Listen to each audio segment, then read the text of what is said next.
Assalamualaikum warahmatullahi wabarakatuh.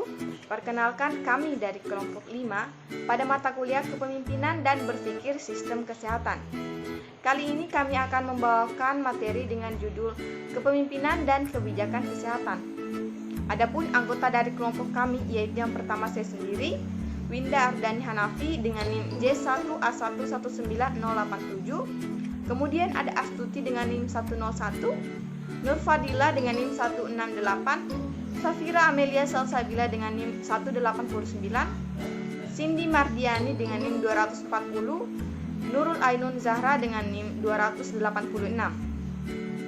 Adapun yang akan kita bahas pada materi kali ini yaitu yang pertama, pengertian dan definisi, yang kedua, sistem dalam kepemimpinan, yang ketiga, perencanaan kebijakan kesehatan, yang keempat, dasar-dasar membuat kebijakan kesehatan, yang kelima, kebijakan kesehatan di Indonesia, dan yang keenam, kepemimpinan dan berpikir sistem kesehatan WHO.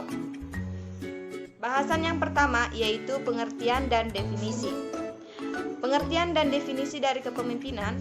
Secara umum, kepemimpinan adalah sebuah kemampuan yang terdapat di dalam diri seseorang untuk bisa mempengaruhi orang lain atau memandu pihak tertentu untuk mencapai tujuan. Sementara itu, definisi pemimpin dalam Kamus Besar Bahasa Indonesia adalah orang yang memimpin.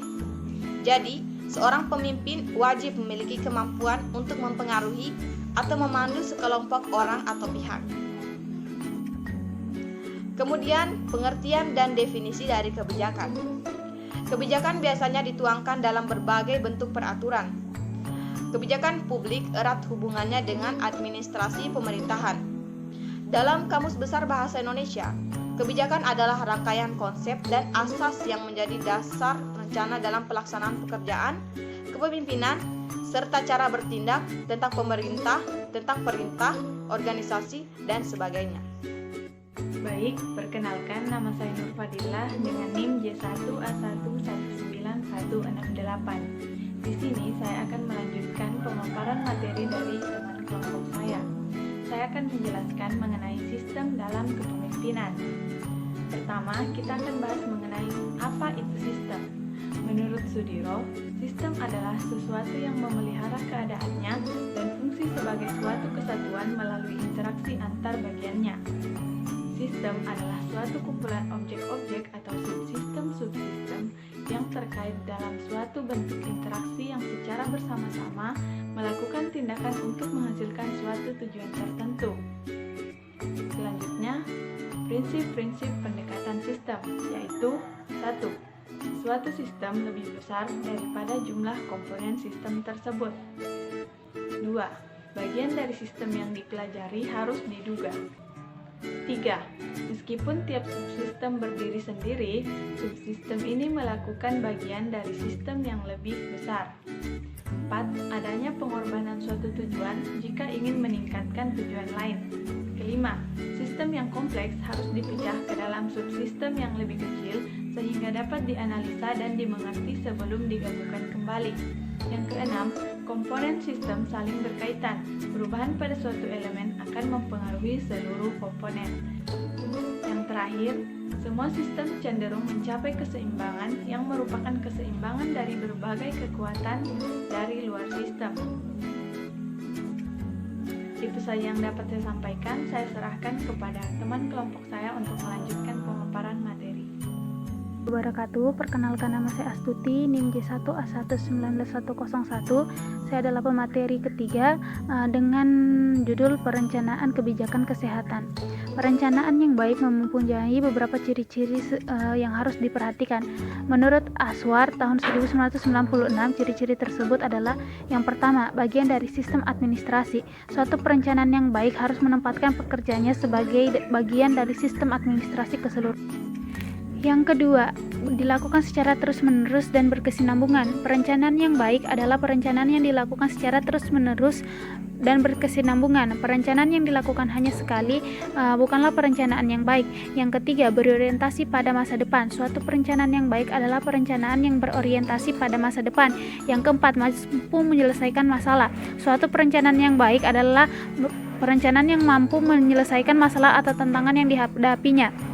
Kelima, mempunyai tujuan. Suatu perencanaan yang baik adalah perencanaan yang memiliki tujuan yang jelas. Yang keenam, bersifat mampu mengelola masalah. Suatu perencanaan yang baik adalah perencanaan yang bersifat mampu mengelola masalah. Dalam hal ini bersifat wajar, logis, jelas, runtun, fleksibel, dan sesuai dengan sumber daya.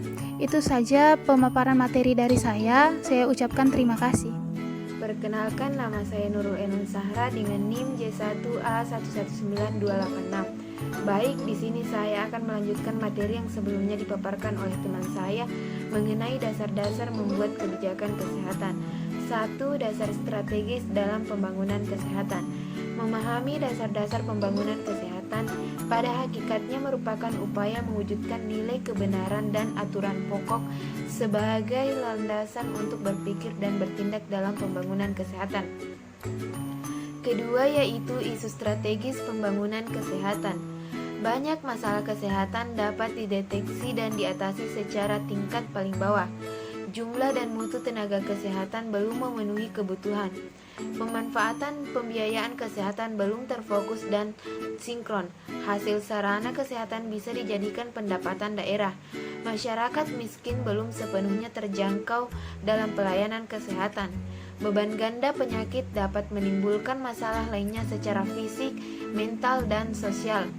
Ketiga, yaitu visi strategis pembangunan kesehatan. Dengan memperhatikan isu strategis pembangunan kesehatan tersebut dan juga dengan mempertimbangkan perkembangan masalah serta berbagai kecenderungan pembangunan kesehatan ke depan, maka ditetapkan visi pembangunan kesehatan oleh Departemen Kesehatan, yaitu masyarakat yang mandiri untuk hidup sehat. Masyarakat yang mandiri untuk hidup sehat adalah suatu kondisi di mana masyarakat Indonesia menyadari, mau dan mampu untuk mengenali, mencegah, dan mengatasi permasalahan kesehatan yang dihadapi sehingga dapat bebas dari gangguan kesehatan. 4. Misi strategis pembangunan kesehatan. Visi pembangunan kesehatan tersebut kemudian diejawantahkan melalui misi pembangunan kesehatan, yakni membuat rakyat sehat. Misi kesehatan ini kemudian dijalankan dengan mengembangkan nilai-nilai dasar dalam pelayanan kesehatan, yaitu berpihak pada rakyat, bertindak cepat, kerjasama, tim, integritas yang tinggi, transparansi, dan akuntabilitas.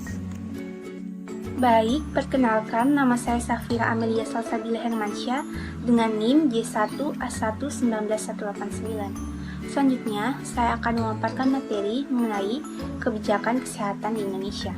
Isu strategis. Yang pertama, pemerataan dan keterjangkauan pelayanan kesehatan yang bermutu belum optimal.